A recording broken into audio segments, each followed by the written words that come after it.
because these rules I've watched over time, if you do not follow them, especially in a jury trial, a violation of one of these rules is instantaneously punished by the universe. It just happens instantaneously.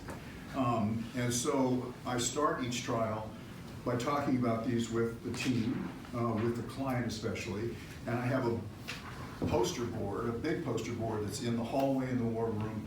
It's on the door as you go out to the courtroom, so that it's constantly reminding people, these are the rules, don't break it. So what are they? The first rule is expect the unexpected, and that is that especially with the client who spent a lot of money and spent a lot of time with the team preparing the play, we're going to put on the show, right? They have to understand that unlike a play where the audience is really rooting for you when you put on your presentation and you hope that you get a standing ovation afterwards, in this production, the other players are trying to trip you up and screw you up and make it horrible for you. So they're going to do things that are unexpected, and so expect the unexpected, because then you're prepared. You don't get rattled because you've already learned that, what's going to happen in this trial is not what I expect to happen. It's going to be something else. Second is sort of a hybrid of that, and that is it will never be perfect. You prepared your case for trial, and you expect certain things are going to happen. You have the unexpected, but there's certain things that you know you're going to do, and you're going to do them perfectly. Wrong, you won't do them perfectly. Ross started his presentation today, the computer didn't boot up right away, okay? Things like that. There will be things that happen that will make it less than perfect, but you have to remember it doesn't need to be perfect, it just needs to work. Shoot only at the enemy is a very important one. And that goes back to my days in the infantry. I tell people that, when we're trying to coach people, you make mistakes. They don't make mistakes. You'll be sitting watching one of your colleagues make part of a presentation. They'll fail to object to something they should have objected to. Okay? They'll fumble over a part of the presentation. Don't shoot your own team member. Okay? The analogy I use is you're in a foxhole. You got your M16 and you're in a firefight with the enemy. And the soldier next to you gets hit in the shoulder. Do you turn and shoot that soldier? No. You shoot harder at the enemy to take care of your fellow soldiers. So shoot only at the enemy. If somebody screws up, our job is to support them and to pull the team back together and to move on. No indecisiveness. That is, how many of you know the Battle of Cowpens from the Revolutionary War? Okay. So this is the no indecisiveness rule. In this particular battle, the Brits had set up a kill box. So it was a three-sided box. They lured the Revolutionary Army into the box and then closed it. So everything in that box was going to be killed. Kills them. Can anybody tell Bill has a military background?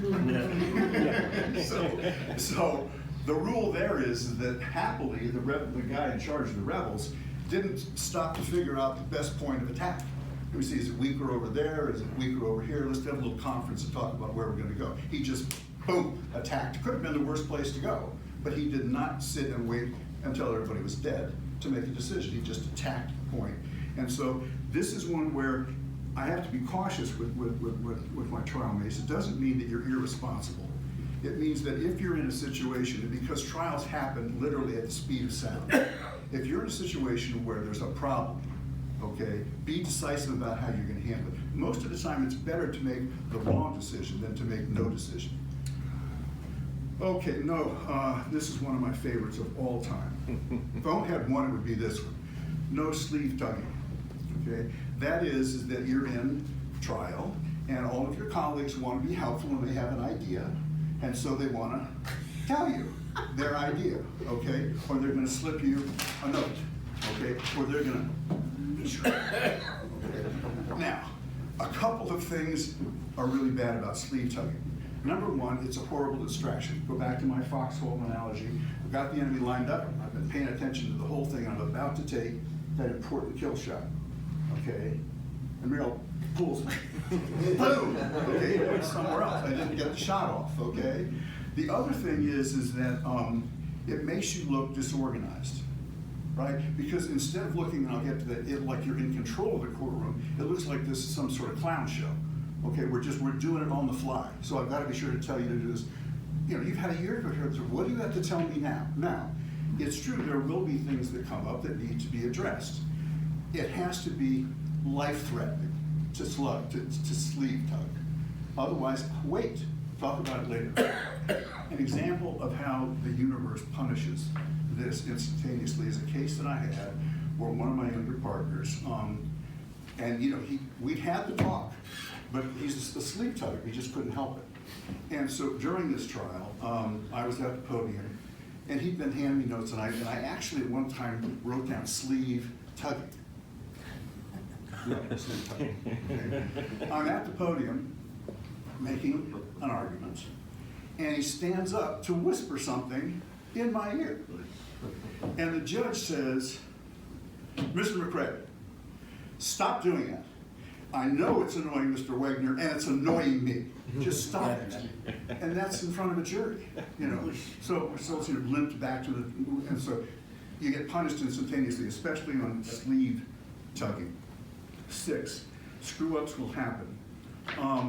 That's sort of another part of it. It won't be perfect, but there will be screw-ups that can be significant screw-ups. And again, if you panic because there was a screw-up, you just make it worse. So just accept that, okay, that was a screw-up. Again, don't shoot, except at the enemy, and move on. This is one that's very important for younger trial team members and for clients. And that is, it always sounds bad when the other side's shooting. Okay, because when they're talking, they're ruining your case. Their case, okay? If you become demoralized, and I tell young lawyers, don't believe them, okay? Our case didn't change because they said it sucks, okay? It doesn't, it's a good case. So don't get rattled, because it's always gonna be bad. They're not there to help, right? They're the enemy. So just relax, it's always gonna sound bad when they're shooting. And you know what, it sounds really good when we start talking. It'll get better.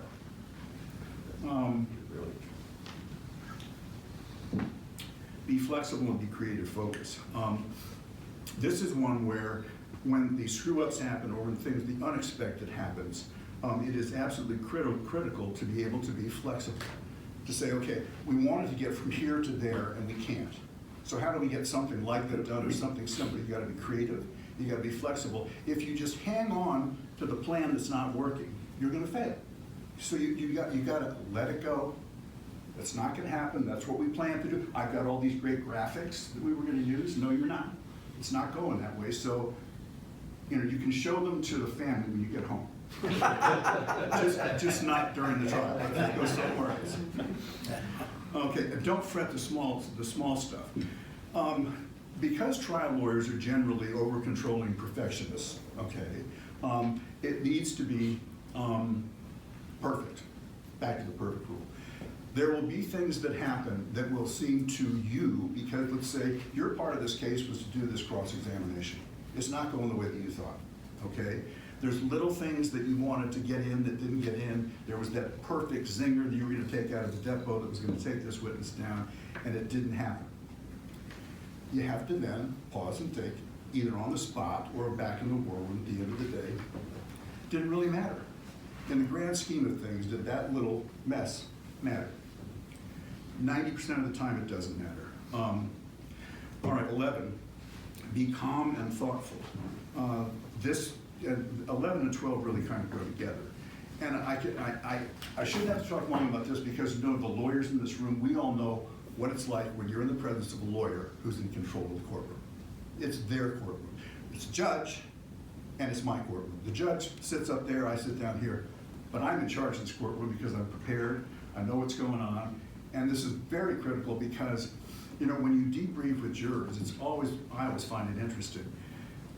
They look at this case and they see two lawyers who they think know everything about the case. And they're saying the exact opposite thing about the case, okay? So you guys know everything, but you're disagreeing about everything. So how do I, as a responsible juror, decide what to do? And go through the trust, okay? If you've earned their trust over time by being organized, by exuding the sense of always very respectful of the judge and the staff, all the court staff, but you're in charge. You know, you're not rattled. You know, you guys, we've all seen that, right? The lawyer, you can go into the back of a courtroom, watch a trial for an hour that's in progress and pick out the lawyer that's in charge of that courtroom, the one that's in control. Okay, almost done, no reactions. that ties in very closely with the be calm and thoughtful. And again, this is one where I think right next to sleeve tugging is one of the most important things you can tell your trial team. Everybody, especially the client, the jury is a prisoner. They're all prisoners. They're in a box they don't want to be in. They have to listen to your bullshit for days and days and days and days. And they become obsessive about everything that's going on in that courtroom. Nothing gets past them. I had a trial where the court said, you know, counsel, I need to have a conversation with you all in chambers. I received a question from the jury. And the question is, okay, we've been in this trial for 3 weeks now. Mr. Wegner is not wearing his wedding band today. I'm not making this up. He's not wearing a wedding band. Is everything okay?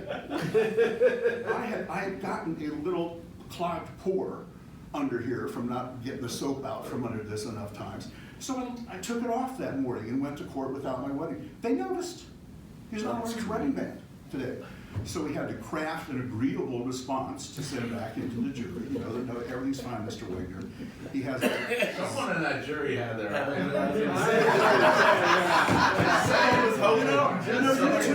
never thought of that. We all thought of that. She was wasting no time. Oh, okay, you guys got me on that one.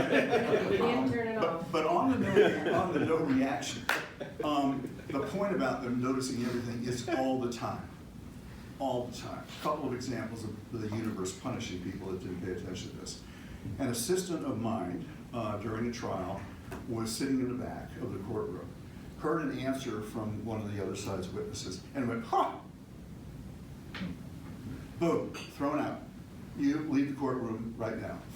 Another one which frequently, especially tell clients who are so invested, you know, testimony's happening and they're doing this, or this. Okay. Judge jumps in and says, because the opposing counsel says, you know, Mr. Wegner is prompting the witness, shaking his head, yes, tell him, say no, we'll say no now. Okay, Wegner gets ejected from the courtroom, you get thrown out, okay? Another example, an outside the courtroom example. In this particular setting, in this town, when you came out the courthouse door to get to our war room, the easiest way was just to jaywalk across the street. Okay, instead of going up to the light, crossing there and coming back down and going to the war room. And I told the team, go to the crosswalk. Do not jaywalk in this little town. Okay, don't do it. Cold, cold day. Come out, they jaywalk. Most of the team just jaywalks across the street. Our graphic specialist was behind two jurors and heard them comment, these guys are lawyers, okay? They're there, jaywalking is against the law. What are these guys doing? The universe punished it, okay? It's not against law in Boston. You can jaywalk all you want. Nothing's against the law in Boston.